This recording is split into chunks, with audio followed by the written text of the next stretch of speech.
Well, it's been a fun challenge, everyone. After all those months of effort, we have finally made it through most of the game with Pizzaface chasing behind us all the time. Unfortunately, we can't unlock the final boss gate as we spent all our money on editing, but that's nothing a little playing the game normally can't fix. Finally, we make it to the top of the tower to confront the one who was tormenting us all this time, Pizzaface. Up here, his powers of insta-killing us no longer work, so we give him a good run for his money.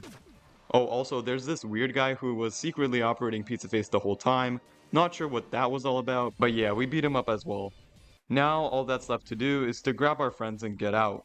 Fortunately, now that we know for sure that Pizzaface is dead, we don't have to...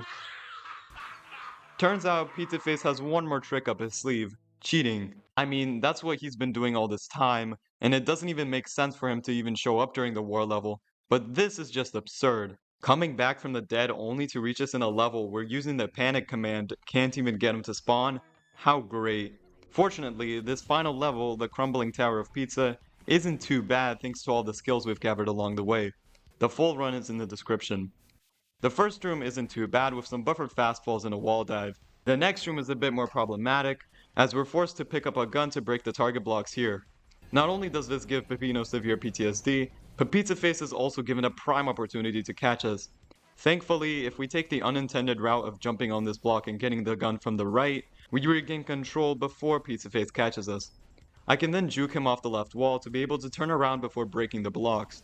There's a ton of enemy kills that I unfortunately miss out on because I need more speed before entering the next room, but I do manage to kill this tank and these two bats before leaving.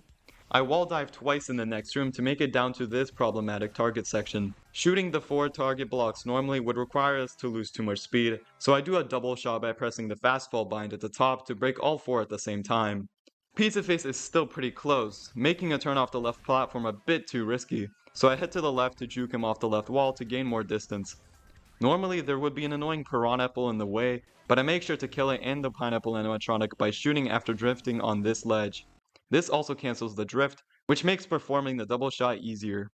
The drift below Pizzaface is a bit scary, but after that I can just wall dive to stun the Peppy bots and clear the room, getting rid of the gun. The next room is a straight line with some ramps that I jump past, so nothing special there. We make it down to floor 4, where I have to do this somewhat tight jump into a powerbomb after grabbing fake Peppino. Failing this jump usually results in an instant loss, so I recommend not failing. I also miss an enemy kill, which is bad, as this level's pretty tight on the point requirement. The next room goes in another straight line where I bonk for some reason, probably lag, but the room after that is extremely problematic.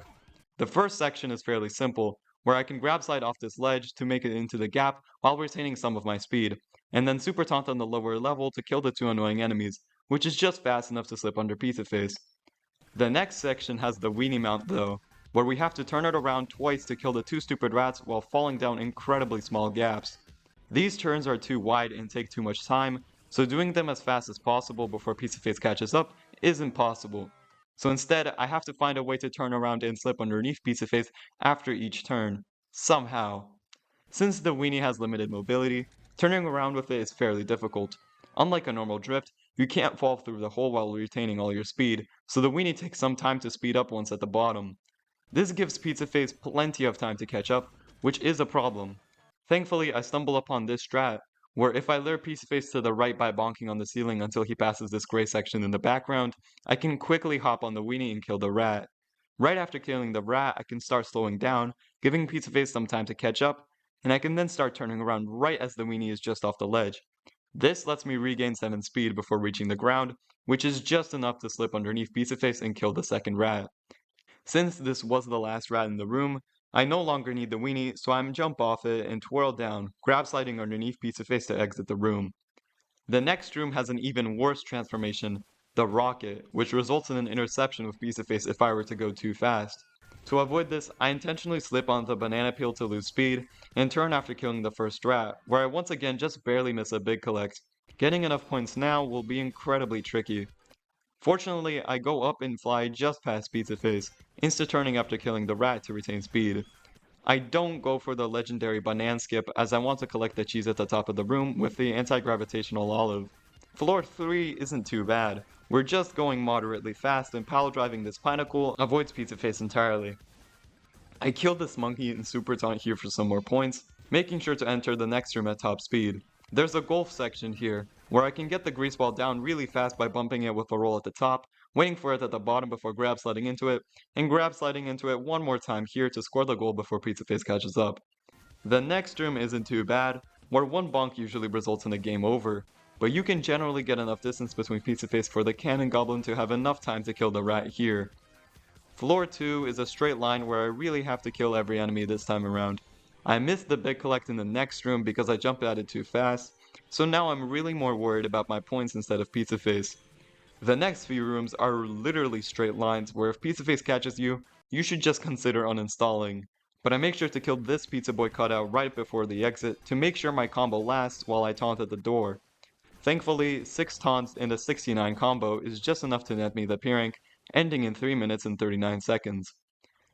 Well, we're officially safe, for real this time, as Pizzaface couldn't make it out of the tower before it collapsed. There's still a few levels left that we'll have to come back for, but for now, this is the end. I'll be making one final info dump video on this challenge as a whole, as with all the new discoveries and jumping around videos, keeping track of what's possible through my series alone isn't enough. That video will list the last few impossible levels and why they're impossible, a personal ranking of all possible levels in terms of difficulty, and my final thoughts on this challenge. I hope to see you then, so make sure to subscribe as that video will probably take a while to make.